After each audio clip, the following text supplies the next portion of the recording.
अरे हो म्हणा. शाळेत काय शिकवतात? नेहमी खरं बोलावं, बरोबर ना? खोटं काय बोलूच नका. मी पण तुमच्यासारखाच आहे. बाकी लक्षात आलं का? जरा ताट बसूया. माझ्याबरोबर बोला आता जोरात. हा. भारत माता की, भारत माता की, भारत माता की, वंदे वंदे वंदे. हा शबास. काय जोश म्हणजे. अजून भूक लागली नाही? हा चला सुरुवात करतो. कंटाळणार नाही, अजिबात नाही. लगेच 5 मिनिटात संपूया. जेवायला जा, खेळायला जा, काही करा, टेन्शन घेऊ नका. लक्षात आलं का?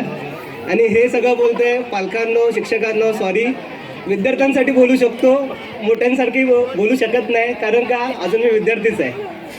सन्माननीय व्यासपीठावर सगळे मान्यवर, जटार साहेब असतील, पारकर साहेब असतील, बाकी उपस्थित सर्व मंचावरती जेवढे काय मान्यवर आहेत त्यांना खूप खूप स्वागत मी माझ्या शाळेच्या वतीने करतो. मुलांनो सगळ्यांनी जरा 5 मिनिटं फक्त लक्ष द्या. नंतर मारामारी केला तरी चालेल, काही टेन्शन घेऊ नका.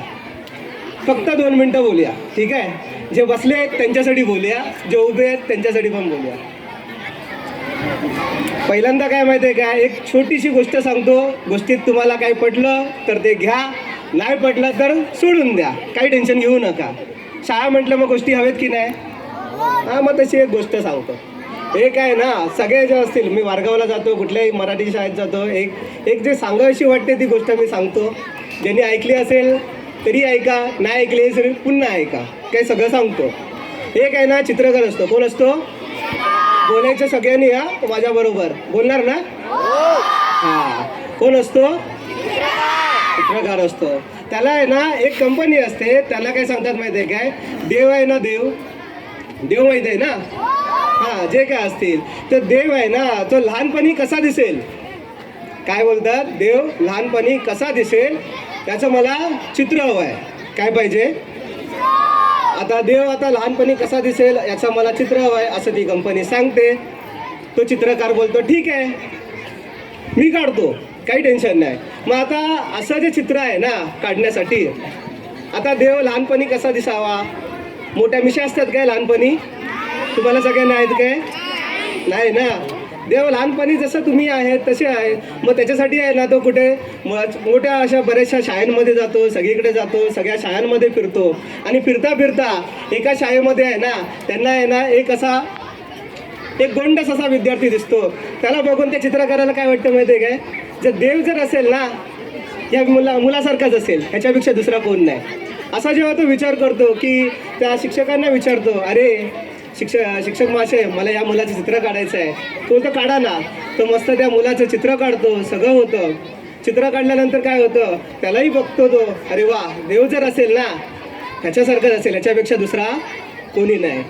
सगळं होतं. तो चित्रकार ते चित्र कंपनीला देतो. कंपनीवाले खूप खुश होतात. काय, अरे वा, चित्रकार काय चित्र काढलंय, देव असेल तर कसा असेल, त्या मुलासारखाच असेल. जेव्हा हे सगळं ऐकतो, सगळं बघतात, त्याला मोठे पैसे भेटतात, त्याला बक्षिसं मिळतात, सगळं होतं. सगळं झाल्यानंतर काही वर्षाने, 10-15 वर्षाने तीच कंपनी आहे ना त्या चित्रकाराला पुन्हा बोलवते. बोलतं, चित्रकार महाशय तुम्हाला माहिती आहे काय, तुम्ही 15 वर्षापूर्वी एक लहान मुलाचं चित्र काढलेलं, देव लहानपणी कसा असेल. बोलतं बरोबर आहे. बोलतं यावर्षी आम्हाला आहे ना पुन्हा एक चित्र पाहिजे, पण यावेळी आम्हाला कोणाचं चित्र पाहिजे माहिती आहे काय? राक्षसाचं. कोणाचं? आता हे राक्षस कुठे भेटतात? शाळांमध्ये बघा हो, आजूबाजूला असतील. आहेत काय? आजूबाजूला आहेत ना कोण? आता हे राक्षस कसे असतात माहिती आहे काय? ते थोड्या वेळाने सांगतो, मग सगळे समजेल तुम्हाला. आपल्या आजूबाजूला असतील तर सांगा हो शिक्षकांना की बाबा अमुकला राक्षस वगैरे आहेत. मग तो आता रे राक्षस शोधायचे आहेत, मग कुठेतरी गेलं पाहिजे ना. मग कुठे जातो? जिथे कैदी असतात ना, ज्यांनी वाईट कामं केलेली असतात, त्यांना कुठे ठेवतात? जेलमध्ये ठेवतात ना. मग तो असं सगळे जेल फिरतो, सगळ्या जातो. सरते शेवटी आहे ना एका काळगृहात असतो, एक काळ कोठडी असते, तिथे आहे ना एक कैदी भेटतो. त्या कैदीला बघितल्यावरती त्या चित्रकाराला एवढा भीती वाटते की अरे राक्षस असेल ना तर ह्याच्यासारखाच असेल, ह्याच्यापेक्षा दुसरा कोण नाही, एवढं त्याला वाटतं.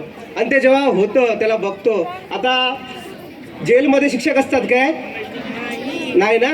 तिथे कोण असतात? पोलीस, जेलर असतात. त्या ज्वेलरला विचारतो मी या चित्रकाराचं आपल्या या म्हणजे कैद्याचं चित्र काढू का? तो बोलतो हो काढा की, तुमचं काय, तुम्ही त्याला विचारा. तो बोलला हो तर काढा. आणि जेव्हा चित्र काढायला त्यांना विचारतो, अहो सर तुमचं चित्र काढायचं आहे, घाबरत विचारतो थोडं, शेवटी कैदीच ना, आणि एवढा राक्षसारखा दिसणारा म्हणजे काय साधा असेल काय? त्याला विचारतो. मग त्याला ठीक आहे बोलतो मी, काढा ना बोलतो चित्र, काही टेन्शन नाही. झाला त्याचं चित्र काढायला घेतो, घाबरत काढतो, शेवटी कैदीच ना तो मोठा. जेव्हा सगळं होतं चित्र काढतो, सगळं कम्प्लीट जेव्हा होतं चित्र बघतो असं, अरे जर राक्षस असेल ना तर ह्याच्यासारखाच असेल बोलतो, दुसरा कोण नाही. आता जेव्हा ह्या सगळ्या गोष्टी होत्या, बघतो चित्र कम्प्लीट होतो, मग थोडं आहे ना जाताना आहे ना तो चित्रकार काय करतो माहिती आहे काय, त्या कैद्याला पैसे देतो. काय देतो? पैसे देतो. आता जेव्हा पैसे देतो आणि निघून जातो, निघाला सगळं हळूहळू निघतो, तेव्हा मागे येऊन आहे ना तो कैदी असतो ना, त्याने आवाज देतो, ओ चित्रकार. हा घाबरतो, कमी दिले की काय पैसे असं त्याला वाटतं. तर इकडे या जरा. चित्रकार घाबरत आहे ना त्या कैद्याजवळ जातो, बोलतो काय तुम्हाला माहिती आहे काय? बोलतो काय? 15 वर्षापूर्वी तुम्ही एका शाळेत आलेलात. बोलतो हो माहिती आहे मला. तुम्ही एक चित्र काढलात. बोलतो हो काढलं चित्र. मग त्यावेळी मला पैसे का नाही दिलेत? तो काय बोलतो, त्यावेळी मला पैसे का नाही दिलेत. म्हणजे समजलं का बाबा काय झालं? जो मुलगा लहानपणी देवासारखा दिसत होता तो मोठ्यापणी कोण झाला? कसा झाला रे? कसा झाला? जो लहानपणी देव असतो तो मोठ्यापणी राक्षस कसा झाला? कशामुळे माहिती आहे काय? आपली जी संगत असते, बरोबर, आपण कोणाबरोबर राहतो, आपण काय बोलतो, बरोबर ना. आपण सरस्वती पूजन करतो की नाही पहिली? बरोबर ना, सरस्वती पूजन करतो की नाही? सरस्वती म्हणजे काय? विद्येची देवता ना, वक्तृत्व, शब्द. मग अशा या मुखामध्ये जेव्हा सरस्वती असते तेव्हा वाईट बोलणं शब्द काय? आपण मित्राला सहज काही पण बोलतो, सहज बोलतो ना, त्याच्या टोपण नावाने आडनाव काही एकदम वाईट बोलण्यासारखं पण शब्द बोलतो. मला एक सांगा, देवळात जाऊन शिवाय देता का? आपण हे जे मंदिर आहे ना, हे जे सगळं शरीर आहे याच्यामध्ये कोण आहे? देव आहे ना. मग ह्या देवळात शिवाय कशा चालतात? वाईट बोलणं चालतं का? अजिबात नाही, अजिबात द्यायचं नाही. नक्की सगळे हे करणार? 100%.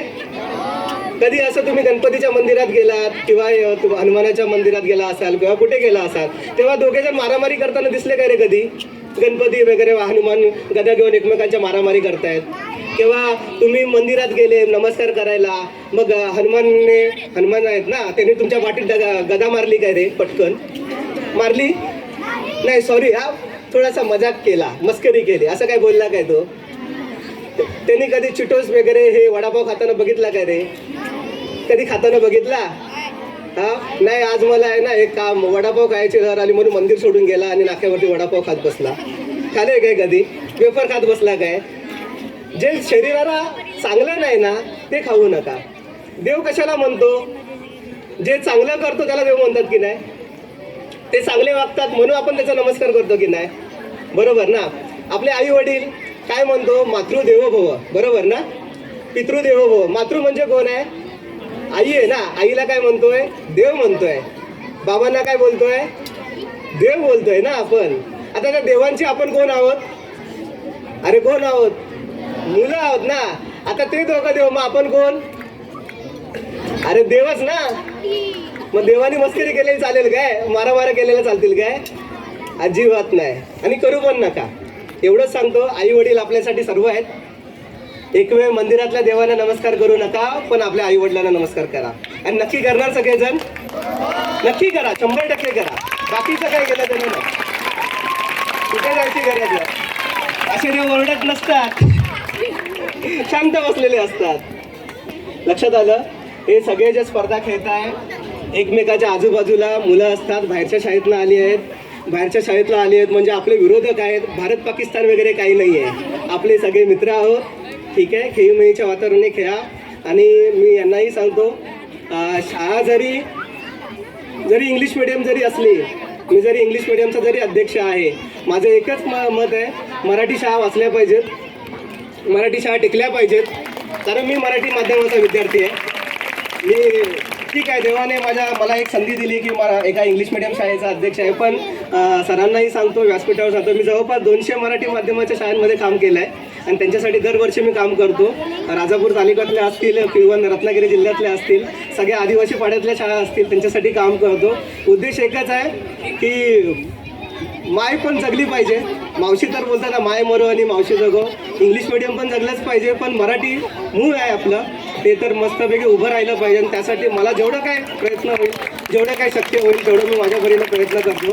माझ्याकडे कुठलाही भेदभाव नाही आहे की मी इंग्लिश मिडियम आहे आणि मराठी, हे फक्त भाषा आहेत, आपण तयार केलेल्या बॅरिकेड्स आहेत मधल्या. ठीक आहे, आपण सर्व एक आहोत. मुलांना मी मुलांसारखंच बघतो, ते बाहेरचे आहेत किंवा पलीकडचे आहेत म्हणून हे नाही. हे नियोजन हे केलं आहे मी फक्त विद्यार्थ्यांच्या एका त्या हास्यासाठी केलं आहे, त्यांच्या आनंदासाठी केलं आहे. याच्यात काहीच अर्थ नाही दुसरा. अजिबात त्याच्यात काही मानू नका की बाबा शाळेसाठी काय केलं असेल. नाही, मला माझी मुलं चांगल्या प्रकारे खेळावीत, फक्त देशावरती नाही तर आंतरराष्ट्रीय स्तरावर जावीत, ऑलिम्पिकसाठी पात्रता व्हावीत. काय होतं आहे, चायनाला गेलेलो, चायनातली मुलं जेवढी बघतात, मेहनत घेतात क्रीडा स्पर्धांसाठी. आपल्याकडे पण एक विनंती करतो, आज जठार साहेब आहेत, शाळेतले शिक्षक असतील, सर्वांना एकच विनंती करा, फक्त जिल्हास्तरीय आणि राज्यस्तरीयवर जाईल म्हणून समाधान मानू नका. तो राष्ट्रीय आणि आंतरराष्ट्रीय पातळीवर कसा जाईल याच्यासाठी प्रयत्न करा. त्यासाठी चांगले चांगले जे स्पोर्ट्स कॉम्प्लेक्सची गरज आहे ती आपल्या झाली पाहिजे जिल्ह्यामध्ये. कारण टॅलेंट खूप आहे पण पुढे जात नाही. तुमच्या बरोबरचे विद्यार्थी असतील, तुमचे मित्र असतील, ते तुम्ही स्वतःही बघितलं असाल की तुमच्या बरोबरचे मित्र, तुम्ही बोलला असाल कधीतरी, अरे ह्याला काहीतरी मिळालं असतं तर हा कुठे गेला असता, पण त्याला तेव्हाची सुविधा नाही भेटल्या. पण मला एकच विनंती आहे तुम्हाला सर्वांना, आपण म्हणजे शासनामध्ये आहात, सगळे आहेत, तुमच्याकडे सगळी ताकद आहे, तुम्ही थोडीसं या विद्यार्थ्यांसाठी मेहनत करा. आपण खूप काय करू आणि माझ्याकडनं जेवढं काही शक्य होईल, फक्त आताच नाही भविष्यात पण, ज्या दिवशी विद्यार्थ्यांचा प्रश्न येईल त्या दिवशी मला एक फोन करा, मी तुमच्यासाठी दुसऱ्या क्षणाला उभा असेल. कारण विद्यार्थ्यांसाठी मी काही करू शकतो, बाकी मला काही जमत नाही. मी राजकीय नेता नव्हे, मी कुठला अभिनेता नव्हे, मी विद्यार्थी आहे. विद्यार्थ्यांसाठी जे पाहिजे ते मला सांगा, मी 100% तुमच्यासोबत आहे. तुमच्यासाठी जास्तीत जास्त जे काय करायचं ते माझ्याकडनं होईल. माझ्या संपूर्ण संस्थेचे पदाधिकारी आहेत, शिक्षक आहेत, आमचे सगळं स्टाफ, मी त्यांचाही खूप आभारी मानतो. सगळे जे आलेले आहात तुम्ही शिक्षक वृंद, मी सगळ्यांना नमस्कार करतो. कारण शिक्षकांची भीती आजही मला आहे. मी आजही माझे मॅडम असतील किंवा काय यांच्याशी जरा कमी बोलतो, कारण भले अध्यक्ष जरी असलो तरी एक विद्यार्थी आहे आणि विद्यार्थ्याला शिक्षकांची ही नाही की पण आदर आहे मला तो एका शिक्षक पदाचा, तो आजही मला तसाच आहे आणि तो भविष्यातही तसाच राहील. धन्यवाद सर्वांना, तुम्ही इथपर्यंत आलात, मला सेवा करण्याची संधी दिलीत. यापुढेही भविष्यात जेव्हा तुम्हाला कधी वाटेल की मला हाक मारायची, तुम्हाला बिनधास्त सांगा, मी तुमच्यासाठी सदैव उभा आहे. धन्यवाद.